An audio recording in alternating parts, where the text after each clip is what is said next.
So welcome to another episode, guys. We brought someone else to give us a even better idea as to what's happening with Barbados' transition to a Republican zone. In our last episode, we would have spoken to Senator Caswell Franklin. Now we brought to you Grenville Philips. I'm going to allow him to introduce himself. Most of us obviously would know him from being the leader of Solutions Barbados, and I would have made a comment on one of my programs very long ago that I don't plan to interview any politicians on Catch a Fire. So you're really the first politician, so to speak, that I'm actually interviewing, but not necessarily in that capacity as the leader of Solutions Barbados, but more so as the person who's taken the government of Barbados to court in recent weeks over the transition to a republic. So introduce yourself to our audience before we start. Okay, well, my name is Grenville Philips, and you have kept your promise to your audience because I'm not a politician. I retired after the by-election in St. George. All right, so that still stands. That's right. great news. So I'm no longer a candidate in politics. However, even though I retired, I was still president of the party. So I'm not a politician, but I'm president of the party. Okay. And when they decide then to have their annual meeting next time, they may just vote me out because I only have it for 1 year. Then I'll be out of politics altogether. Okay. I guess now is a good time as any to ask, though, before we dive into the current issues around the Republic and so on. Yes. Tell us about your experience. We often hear that third parties, is more problem exercising and just having some fun and gaining some experience. It's not really something where people think that third parties can actually make a difference or penetrate the electorate in Barbados. You guys got 4,000 plus votes in the last election. I want you to talk to me about your experience as the leader of a third party in Barbados. Yes, well, if you look at how much was spent, because there's a report that's out that the Electoral and Boundaries Commission publishes after every election, and they explain how much each politician spent during that election period. And we spent about 2.5 to a little over 2.5 to 3% of what the Barbados Labour Party and Democratic Labour Party candidates spent. Why did they need so much money? Because all you need is $250 for a deposit and about $1,200 for flyers that go into election circular that go to every household or every voter. So why do you need so much money? As I was going around, people were asking me, well, yes, I heard you, but, the goodies now. I said, no goodies here. So they expected me to provide them with bribes, to bribe them to vote for us. And I said, no, we're not about that, because I hate corruption. I hate corruption. It is the only thing in this life that I hate. I don't hate the devil. He has his work to do. But I hate corruption. It destroys nations. And we heard recently from two Barbados Labour Party, senior Barbados Labour Party members, Adderley and Payne, that the Barbados Labour Party and the Democratic Labour Party were funded by the private sector. Now, it's not the whole private sector.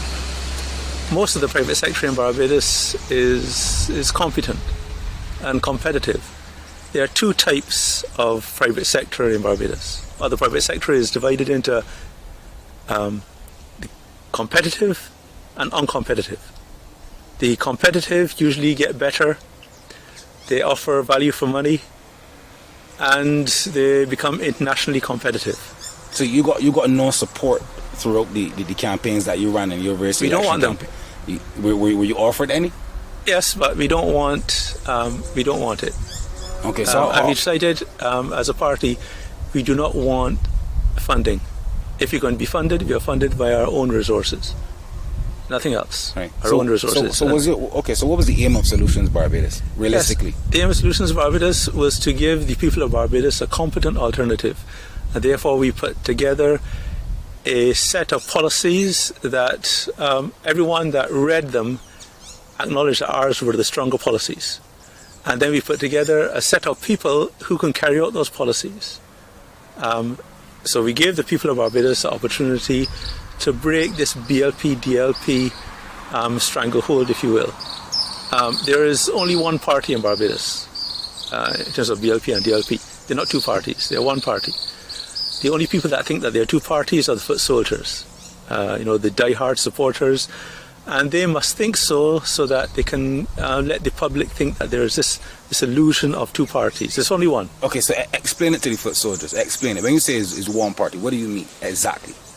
Foot soldiers, listen to me. Every 5 years, your leaders come out with evidence of corruption on the other side, especially if that party was in opposition. And they wave the evidence before you and before the nation, claiming that they will prosecute, lock up, whatever, those on the other side when they get in. They promise that to you. They promise you that when they get in, they will do this. Well, you normally believe them, and so does the majority of the population, and therefore they vote in your party. And then that evidence disappears. However, it reappears when the next election is called. So they keep fooling us that they're going to do something about corruption, and they never do. As I said, there's the private sector comprising of the competitive and the uncompetitive. The uncompetitive private sector normally will die out. They don't survive. You lose customers, they see that you're doing bad work, you're not giving value for money, charging too much, and they're substandard. You probably get one client and you never get repeat clients. So they die out. The uncompetitive private sector have found a way to get jobs, and that is by funding political campaigns. And they therefore, according to the Payne and Adderley, they fund political campaigns and then they receive no bid contracts. They don't have to tender. They just receive contracts that are inflated, and then they use that money to fund political campaigns. That's out of their mouths. So there is as I said, the competent private sector, and then there's the corrupt private sector. Okay, so let me ask you a question, Mr. Phillips. Is there a place in the world really where this type of behavior doesn't exist? I mean, realistically, around the Caribbean, outside of the region, yes. you're going to North America, it doesn't matter. It's all over the world. Right. So what do you say to some person who says, okay, well, maybe this guy is just thinking idealistic. This is not how the real world operates. Right. How do you maintain a government? Let's say you've been the government. How do you run a government without maintaining a relationship with the private sector that you're talking about? What would that look like? You maintain a relationship with the competent private sector. The competent private sector are those that are internationally competitive. They're the ones that are bringing in the money and bringing in foreign currency. The uncompetitive cannot compete internationally. They're incompetent. The only way that they can survive is to be given large contracts. And we know from before that it used to be overcharging us between 2 and 5 times what it was costing. So if it's a $100,000 contract, if a competent person can do it for $100,000, then they would charge between $200,000 and $500,000 to do the same thing. Now we learn from Parliament discussions in Parliament that the limit now is up to 8 times with the radical investment thing. 8 times what it normally cost. Who pays for that? We do. They must raise taxes to pay the amount that was overcharged. And therefore you have to pay. The only reason why we pay VAT and land tax and a whole set of other taxes is to pay back the inflated costs. That's the reason why you pay those things. So the reason why most Barbadians are living hand to mouth, paycheck to paycheck, house poor or rent poor poverty, is because of corruption. Because we are overpaying for goods and services, because they're being given to the least competent. They do terrible work and they have to go and redo it, and then they get rewarded again. Barbados is not one of the few. It's because it happens all over the world. We should know by now that when these things happen, we just have to keep redoing this work over and over again. Who pays for that? Us. How do we pay for it? Taxes are raised, and we just have to keep paying. I mean, there are ways. We had a plan. We showed how in the first year we are making $2 billion without raising taxes, and with eliminating VAT and reducing taxes and eliminating land tax, because we don't need it. Why don't we need it? Because we're not engaging in corruption. We're not asking friends and supporters and donors to give us these large contracts worth 8 times what something is worth, and therefore we don't have to charge Barbadians 8 times what something is worth, and therefore I don't need the money. Right. So explain something to me. Historically, a lot of these, let's say, uncompetitive businesses that you're talking about and so on, historically, they're very old businesses. No, hang on, just okay. Follow me for a second. Some of these businesses that we're talking about who make these large campaign contributions and so on that you're talking about, they're not new businesses, so to speak.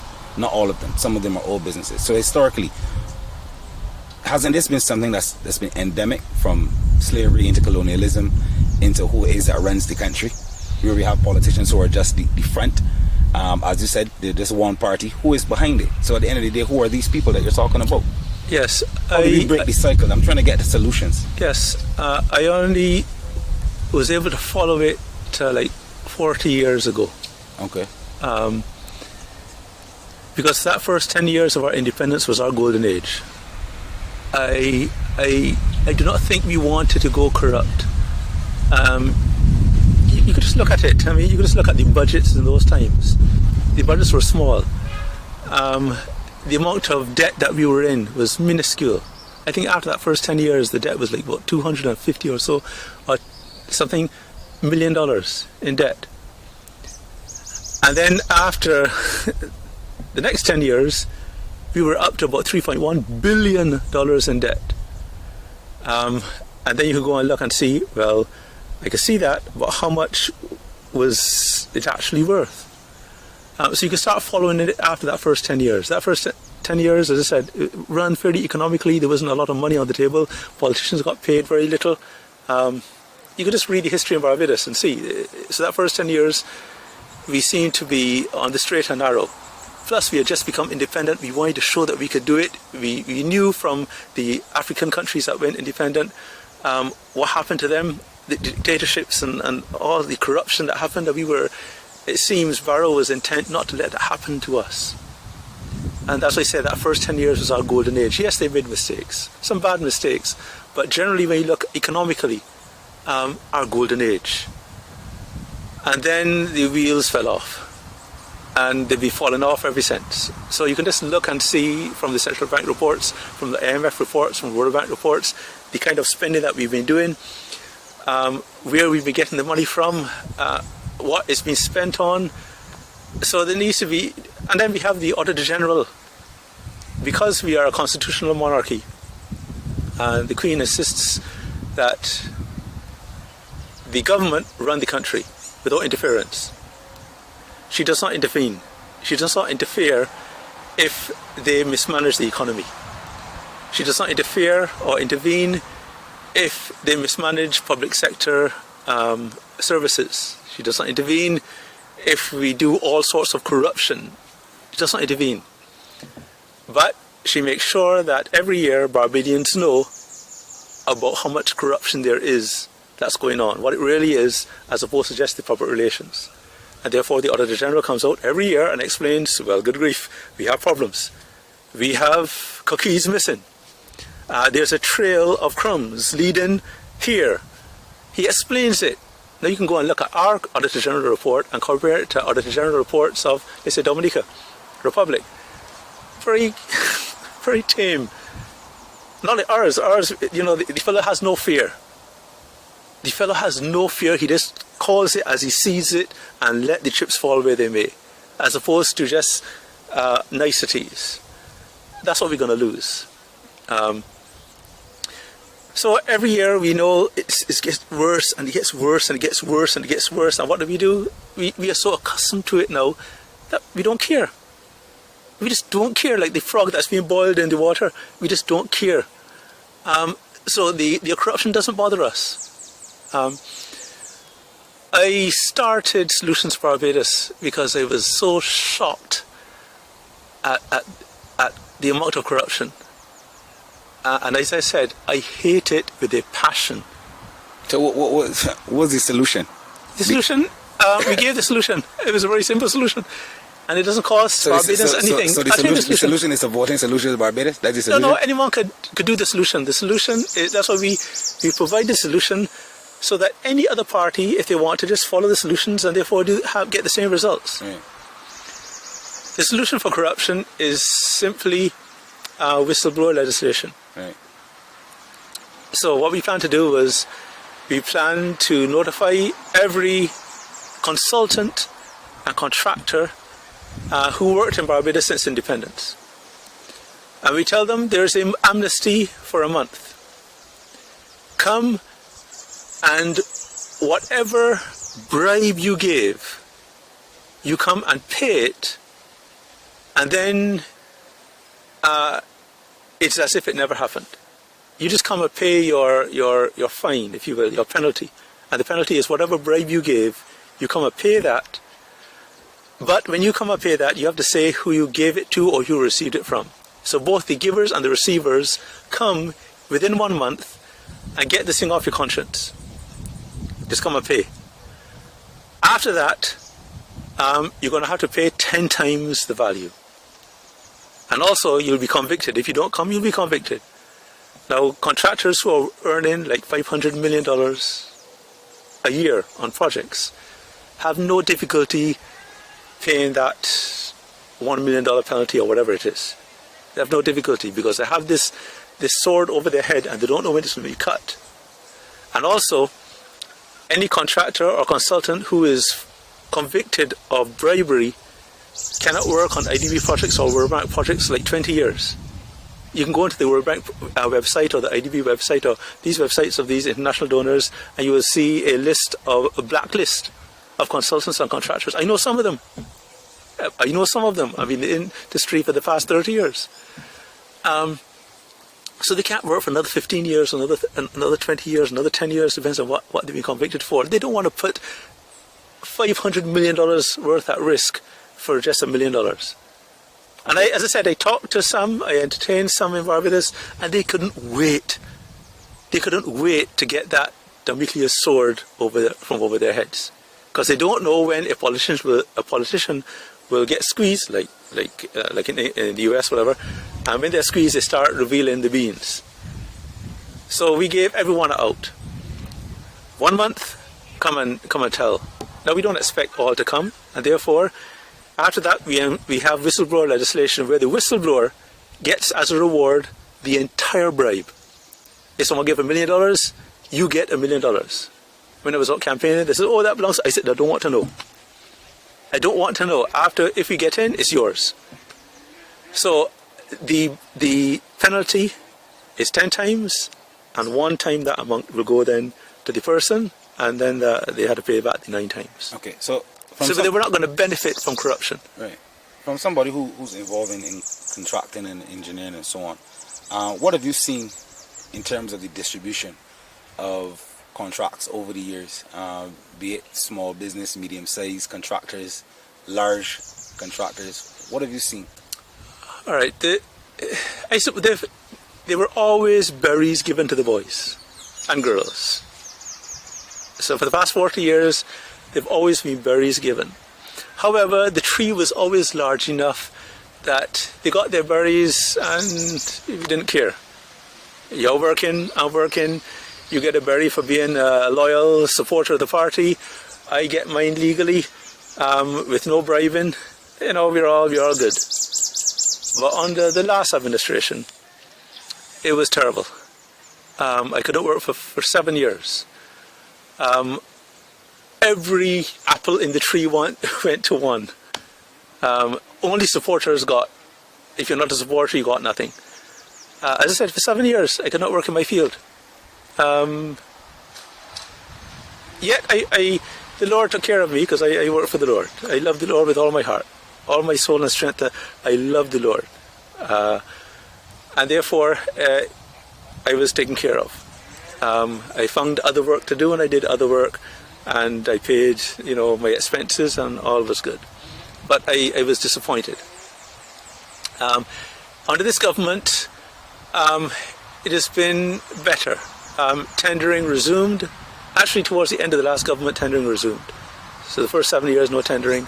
The last 3, tendering resumed, and it continued into this administration. So I'm happy that this administration allows tendering. So even if you tender and you don't win, at least you have a chance. But not being able to tender, that's, you don't have a chance at all. You don't expect to win everything, but at least you tender. Usually they give a tender report saying, well, you fell down here and there, and therefore all right, you have to improve here, and then you'll try again, and you'll probably get the job. But not tendering, that is terrible. So what happens to someone who says, let's say you have a small business contractor who gets fed up with the scenario that you're pointing out, and he says, look, I'm going to do like what some people, large businesses do, and support the big party in government. So they donate to both parties and they don't care who wins. They're not loyal to one party or the other. Is that a solution? Would you advise that as a solution for small growing contractors to donate with the hope that they get favor in the end? Yes. What they don't realize that they're doing is that we have become such a heartless people. When you give bribes and therefore you overcharge for work, your poor neighbour who can't even pay their light bill, right, get their water cut off, you're harming them because you must now put on additional taxes and garbage tax, and call it whatever taxes you want. Adding on additional VAT onto your cell phone. You have to, because the government must find the money from somewhere. They have to pay the man. Do you see this cycle ending? That's why we gave a solution to end it. Do you see this, having gone through elections and so on, having interacted with the electorate, do you see this cycle ending? You've had the experience, you've interacted with politicians, you've interacted with the media, you've interacted with the electorate, the people who have to vote, who have to make this change. What are your views? Do you see this cycle ending? Unfortunately, no. Yes, unfortunately, no. I don't see any other party willing to do it. And the B's and D's are not going to do it. And as I learned from the St. George by-election, where I explained to the people, I understand the last time when you told me, because they told me, look, run again. Because I was supposed to be trying it once, after that, that's it for me. But they said, go again, because we just could not take the chance of getting the DLP back in again. We could not take the chance of getting the Democratic Labour Party back in again. They were so offensive. They made themselves so offensive to the people. And they did. The last time, just towards the end now, when it seems that they may get a few seats, just a few, maybe a couple, then the Prime Minister comes out and says some lunatic stuff about he's going to take Barbados out of the CCJ. How could they say that kind of lunacy? So he just made sure that they won no seats at all. So I explained to them, fine, I'll come back and run again. And then the St. George by-election came, so I said, fine, I'll run at that. Then that would be my second time, because I run in St. George North. And I told them, listen, I'm going to do all I can for you. This time you don't have to vote party, because your party is already in power. Prime Minister is already Prime Minister, and therefore you have what you want. And therefore, this time vote for your own interests. And whenever I vote into houses, they will say, look, can you help my boyfriend? He's not working, this person not working, everybody not working. I said, right, this is what I will do. I will give up my engineering career. I will give it up, and for 5 years, I'm going to start a construction company and employ all of you unemployed persons in St. George North. And we will build houses at cost. Usually there's a 25% profit. If it's a $300,000 house, we build it for $300,000. We build it for 25% less. Right. So we'll win every contract. We'll win every contract because all of our houses will be 25% less than whatever else everyone else is charging. And I'll pay them $150 a day. $150 a day, plus they will learn while they're on the site how to do some carpentry and be an electrician and taking on a trade, that after this they can go out and do what they want. So it's not a permanent thing in construction, but at least it will give them some money, they could pay their bills, and then I will teach them how to start businesses. I'm the 2014 winner of the National Innovation Competition. It just happened that I received the prize in 2015, the same year that I started Solutions Barbados. Ronald Jones gave me the prize there. And therefore I became the only winner of the National Innovation Competition that was never allowed in any school in Barbados. They had to keep me away.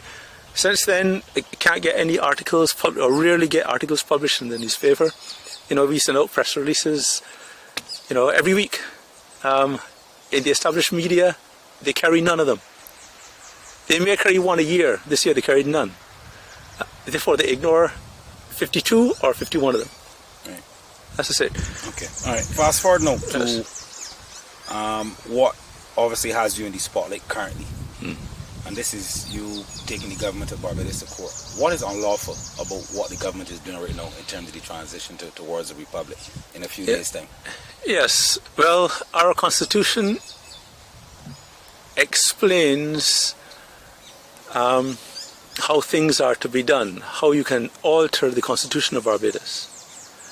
And the government tried to alter and did alter the constitution of Barbados, and I believe they altered it in a manner that violates the constitution. When I saw what they were planning to do, I wrote about it well, not in the papers because I wouldn't carry it, but I wrote about it online. I write about it in Naked Departure. That's where I have to, publish things these days. I write about it in various online places, my Facebook page, etc. And the government ignored it. The established media ignored it. Then therefore I wrote an open letter to the Prime Minister. And that was ignored. I wrote an open letter to every member of Parliament. That was ignored. I wrote senators. That was ignored. And I explained the part in the Constitution that would show that what they're doing is illegal. They did not want to engage. They just went ahead and passed it. They passed it in a strange way, like in the Senate. They're supposed to really go through this thing carefully. I read the law. I read the constitutional amendment. It took me just under an hour to read. And they're reading it fairly rapidly, but carefully. They're supposed to debate this thing. And they went through their second reading, I think, in 15 seconds. They are superhuman, right? They have supernatural abilities. This is Marvel Universe stuff, right? I really want you to break this down for me, because there are going to be some people who would say, well, Grenville Philips just looking to stir up trouble. He just want to hold on to the Queen. I really want you to break this down in layman terms to me. What is your issue with what the government is doing currently? Right. Well, let me just explain this, because the process is important, because on the day that the Senate passed it, the following day, the 7th of October, I filed a claim in the court. I also filed a certificate of urgency that it be heard urgently because there was a hard deadline coming up. It was heard on the 12th by the Justice and myself, and the Attorney General were there, and the Justice accepted that there was an urgent matter and gave us all, and we all agreed to some tight deadlines. I complied with my deadlines. The Attorney General was not complying with his, and he wasn't responding to me, and therefore I filed a notice that I was seeking injunction. Still nothing. And then the press got wind of it. This is now after a month. This is a month later, where I was keeping no noise. That's why people are accusing me of trying to be in the spotlight. A whole month went by. This thing was quiet. I did not talk about it. I did not want to talk about it. I just wanted the court to deal with it. Why? Because when it was being passed in the House, the Prime Minister explained during her closing argument that she acknowledges, I guess she was referring to me, but she acknowledges that there are some people who think that what they're doing is unlawful. And she's true. I do think what they're doing is unlawful. So she says, I know that some people think that this is unlawful, but you argue a case once in court. They're not arguing it in the Parliament. You argue against once in court, and therefore the courts are open. Go to the courts. I said, yes, Prime Minister, I will. But first I want to see if the Senate will do their job and go through it carefully and determine that it's unconstitutional and send it back to you. They did not. And therefore, I went to the courts, as the Prime Minister has asked me to do. So the Prime Minister has asked me to go to the court. I've gone to the court, and now people are asking me, why are you going to the court? I'm obeying our Prime Minister. And that's the only thing you can do, go to the court. So the court is simply looking at the law now to find out, is it lawful or is it not lawful? And I asked the court to interpret a section of the Constitution. To their credit, the Attorney General also asked the court to interpret the same section of the Constitution. So now I have done all the filing I can do. I have submitted all the arguments I have. The Attorney General has submitted all of his arguments. We're just waiting now for the court to determine what should happen. Okay. And therefore we're just in the waiting mode now. Right. And hopefully he will also determine, the injunction. The injunction was basically, you should not become a republic until this matter is heard in the court. Okay. Well, I don't want to jump the gun, but today is November 23rd. Yeah, we've got a week. And I suppose we can assume that the republic is going ahead. There's already a full program of activities and so on being promoted and so on. Yes. So we can assume that the republic is going to go ahead and that your motion to take things before the court will not be successful. That's fine. But what I want to get from you now, explain to me, what is your issue with Barbados becoming a republic? Oh, right. What will change? What is I see. Right, good. That's where we want us to take this conversation. Yes, I apologize. I thought you were that's fine. asking me that's fine. to talk about the actual court document. No, but that's fine as well. Excellent, because yes. I think sometimes it's important that sometimes the general public get a lesson in civics and understand Yes. how these things work. So that's Yes. fine.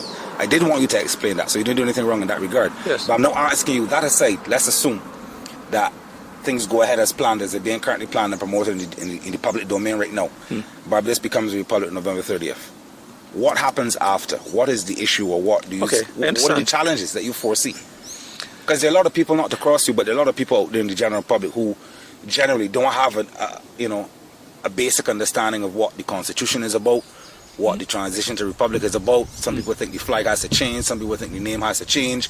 So some people think, or didn't understand initially, that the role of president was going to be ceremonial and so on, based on the type of republic that we've chosen to have. So I want you to explain to me again and to my viewers, what are the issues or what are the challenges that you foresee with us becoming a republic? So the benefits of having the Queen in her position is that there are certain things that should never be politicized, ever. We saw what happened when they are politicized. The armed forces should never be politicized. So we don't want the Prime Minister to be in direct control of our armed forces, because politicians get criticized all the time. And some criticize them lightly, now that you have social media. Some have no filter, and they just, I'm embarrassed at what I read sometimes. Not recognize, you're talking about our Prime Minister, regardless of whether you disagree with her. She's our Prime Minister. You just can't speak like that. So some people have no respect whatsoever. I don't think they could not be Bajans to have that much hate in their heart for a Prime Minister. And the same thing for when they were criticising Stuart. You just don't do that. At least respect the office. But some of them seethe in anger. They are uncontrollably angry. But they must learn to control their anger and not harm Barbadians. And we saw what happened with Walter Rodney, when the police and the Defence Force, the armed services, got politicised under the Prime Minister's control, and therefore they told them, look, give him a bomb, and they gave him a bomb and blew him up because they didn't like what he was saying. Walter Rodney, brilliant fellow. So they don't, if they can, they will. Now again, this is all factual information from the Cheltenham report. Dr. Sir Cheltenham, he went and he led a commission, and then that's what they found. This is their findings, that it was the politicisation basically of the armed forces under the control of the Prime Minister, or party in power, if you will. And that happens. right now, the Prime Minister, no matter how angry she gets, and not just this one, any future Prime Minister, cannot direct the armed forces to come for someone and harm them. Now, for those countries that are not, do not have that kind of insurance that we have, the United States, we could tell the US, listen, you pull out to Afghanistan and you behave badly, teaching the Afghanistan army how to kill people better, right? And then therefore they go across and become part of the Taliban. You're messing up US, right? We could say those things. We could say those things without fear in Barbados. Free expression, because we can. We're insured. After a public, you go and talk about China, I think they're going to tell the Chinese, that quote-unquote insurance that you're talking about, yes, goes away even although you become a republic but remain a member of the Commonwealth? Yes, because you're uninsured a member of the Commonwealth. Right. Okay. Like Dominica is a final example. Dominica, the year that they cancelled their international insurance, the year that they cancelled their defence insurance with the Queen, is the same year that Venezuela came and claimed their Bird Island and set up a military base on their Bird Island, sent them out. And now, up to this day, despite the objections of Barbados and Dominica and the whole of CARICOM, so you can't do that. As far as they are concerned, you all don't understand this thing. That's correct. It's Venezuela. You all don't understand this thing. His might is right, right? You're insured, Barbados, so you could do what you want. They are not. We are taking that island. Right? And people want to keep noise. Shut your dirty mouth. We are taking your island. And they did. Right. So and they have it to this day with a military base there, and all we do is, and they learned the hard way that when you're uninsured, you're uninsured. Yes, they're part of the Commonwealth. Uninsured. Venezuela is threatening and coming into Guyana, the Republic of Guyana, at will. We complain, Guyana complains, everybody complains, Trinidad complains, but we can't do anything about it. Why? They're uninsured. They threaten Trinidad. They're uninsured. Haiti, Cuba, all the uninsured republics. And they do what they want. They cut out the man. Up to now, they can't say anything. And you mean Saudi Embassy? Saudi Embassy. And what they learn, and they embolden others as well, that, the world's going to keep a little noise, but nothing will happen. Anyone that disagrees, sort them out, and nothing will happen. There are no consequences. The US will still do trade with you. There are no consequences. It's all about might is right. That's the word that is said as a independent country that is insured. We are outside of that. Okay. I guess it's no secret now that there's some people, even in international media in England, there's some French newspapers that are now calling Barbados Little China and so on, and saying they were swapping the name Little England for Little China. What are your views about that, and not just in terms of the Chinese influence in Barbados, but across the region and so on? Are you concerned about it, or is it just business? I think I suppose it's business, but it's also they would like votes at the UN, and therefore they do things so that it's that kind of diplomacy.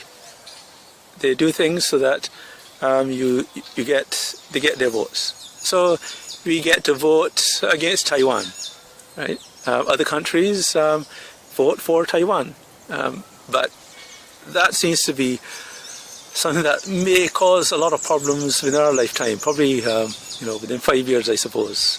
There may be a war with Taiwan. They're threatening. The Chinese military is now exceptional with that hypersonic missile. They're the only, them and Russia have it, but their one is remarkable. The US trying to play catch up, but they're too concerned about social issues, and they took the eye off the ball. So the average Barbadian across communities, do you think the average Barbadian has to be concerned about the Barbados relationship with China? We will then become a pawn on the board. Right now we are not. We are currently, for the next week, we are insured. So this thing all of that is irrelevant to us. So all of that, what happens around the world, and what China does, and their conflicts with India and with Taiwan, we can learn about them, or if we don't, it doesn't really bother us that much. we must start paying attention to those things once we become a republic, because now we are uninsured. We are just there now on the board, a small fish in a big pond, and there's nothing there to say, don't touch that fish. Right now we're in the big pond. We go and we say whatever we want. We criticize whoever we want to criticize. We do whatever we want to do because we know that we're insured. When you're not insured, you got to be really careful about what you say. Okay. How important is it? This is something I guess we need to talk about. I saw you wrote a post about it, and I wanted to get your views on it before we close this interview. The importance of national identity, having a head of state who is Barbadian, born and bred. How important is that? We're talking, I suppose, the importance of these cosmetic things. Do they carry any value? None whatsoever. It will not do anything for us. It will do, actually, it will do, it's probably, you careful how I say this. I speak these things based on what went before. In Guyana, they promised them a glorious utopia. They said, yes, the wonderful things will happen, improve your self-esteem and all these things, good for national identity. They became a republic, and the public saw none of that. They saw a lot worse, right? They didn't benefit. Trinidad and Tobago promised them the same things, no benefit. Dominica promised the same things, no benefit. So we now are listening to the same bad actors saying the same bad, promoting the same illusory message. This mirage, this illusion that is going to do all these things for you, it will do nothing. Because all it will do then is remove the barrier between the politician and the armed forces. That's all it does. It removes the barrier between the armed forces and the politician. And therefore, when you criticize the politician now, and they seethe in anger, and they decide, well, what shall I do? And then maybe the family tells them, look, man, you ain't got to take that. You're Prime Minister, you got to take that? Now, do I think that our Prime Minister, Motley, will behave like that? No. I have had interactions with her over the past 20 years. Every one of them, I've been impressed by her. I think she's a wonderful Prime Minister. I've always been impressed with every interaction. I have nothing but good to say about her. To know her is to love her. That's basically it. Mm-hmm. You cannot have a meeting with the Prime Minister and not love this woman. Those who hate her have never met her. And I mean that. I mean, in all sincerity, I ran against her and all that, but that's in politics. Out of politics, what we did is we took our proverbial swords and we laid them down at her feet and said, listen, we are here now against our common enemies. We're not longer fighting each other. So, as I said, to know her is to love her. But I think that she's extremely badly advised. She's been advised by radical elements in Barbados. She's just extremely badly advised. And she, unfortunately, doesn't seem to have a balance of, all right, here's all her radicals telling her to do foolishness, and there's no balance on the other side to say, but Prime Minister, what about this? Right? There's no balance. So I'm distressed in that manner. I think she's a national treasure on the world stage. She makes us proud. So everything is just so wonderful about her. It's just, for some reason, she's only accepting the worst possible advice that can ever be given. And it's okay.